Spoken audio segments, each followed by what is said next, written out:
everybody, Jason here, just hanging out in my living room, enjoying some nice, quiet peacefulness as my daughter and my wife are sleeping. And I just wanted to take some time to say thank you for all that you do here at Forefront and the fact that you're here, exploring and searching after God, taking some time to really understand who He is. And I want to say something special to you guys who have just started checking Forefront out and checking God out in this journey.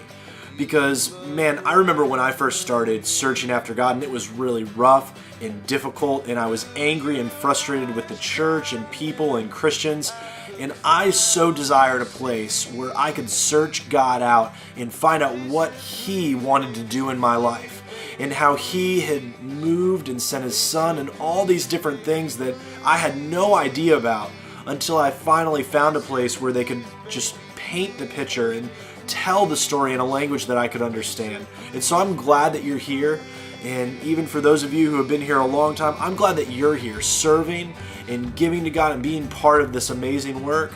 But I wanted to take some time to talk with you about something I think is pretty serious, and I know many of you are struggling with. I know my family is too.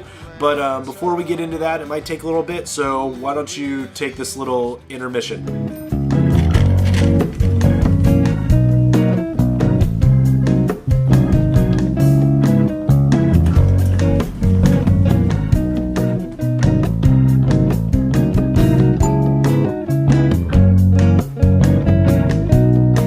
So you guys are back from the break. You have your drink, you have your popcorn, all that stuff, and I am not going to play.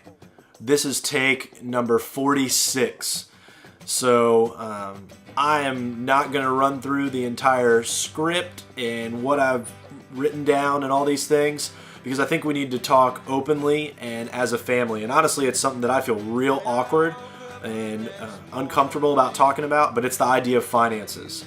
We actually discussed it this past Sunday in talking about where does our treasure lie? Does it lie here on earth?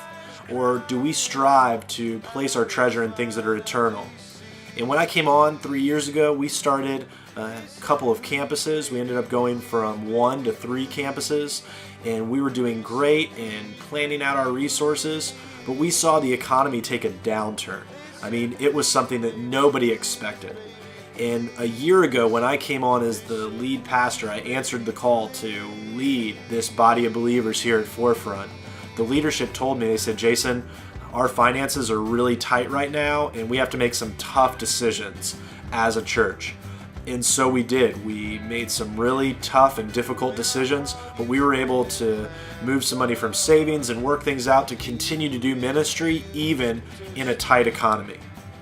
And we have done some other changes, like moving our office space to save $200 a month, and it provides us a space to do ministry 24/7 in a 2,200 square foot, 2,300 square foot room that's hooked up with enough technology and seating and pieces and sound system that we're able to minister to people all the time.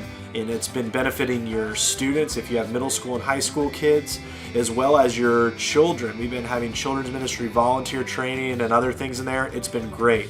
We changed our program around to save money.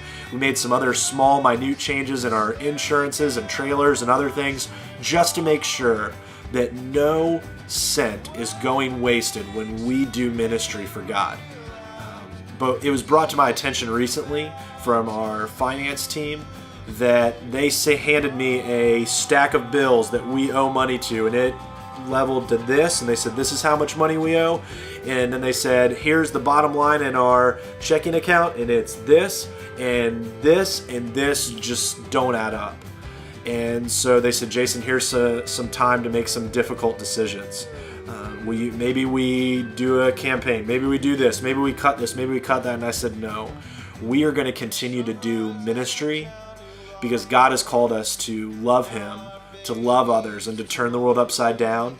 And we are not going to cut, move, or do anything about doing ministry here in Hampton Roads. And so we had to make some tough calls when it came to church planning and to missions and all these other things, and where do we give and how do we give and what does that look like.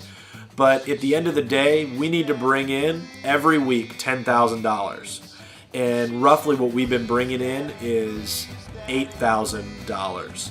And so we are asking right now that as a church body, people who've given their lives to God, I'm not talking about people who have been hanging out with us for a week or two or a month or two.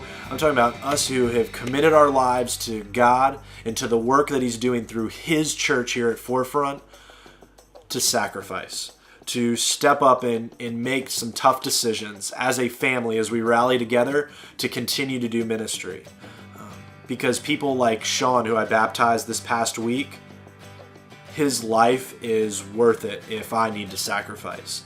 And if there's people like Guy Respis, who gets baptized and gives his life over to God, he is worth it. And what do I need to sacrifice to make sure that people like him receive God and people like his wife receive God? And so I'm asking you, and we're asking you as a leadership, and this is a tough thing to talk about in a time where I know people are strapped. I know our family has things pretty tight, but we're asking our church family to rally together and to give to the work of the church, because God has blessed us with so much, and we, out of the outpouring of the love and the overflow that's in our hearts, should be spurred on to give that experience and that opportunity to people who are far from Him.